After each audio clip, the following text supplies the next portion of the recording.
Wait lang, malapit na tayo. Konting lakad na lang. Sana lang bukas kasi mag-aalas 2 na ng hapon dito sa Israel. Late na kasi ako nakapag-break kasi nagpagupit si Lolo. So, yun. Pumunta muna kami ng barbershop bago ako nakapag-break.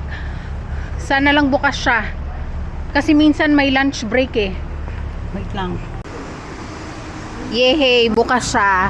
Ito yung tailoring shop na pinupuntahan ko. Bali ngayon, pangalawang beses ko nang pupunta sa kanya. Tapos, yun, tingnan natin. Shalom.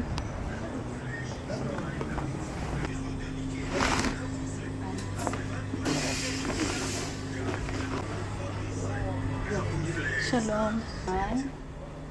Okay. Magbabayad na ako.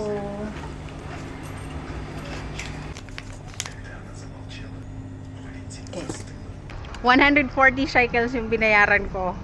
So, bukas daw pipick upin. Tatawagan na lang ako kung anong oras pipick upin.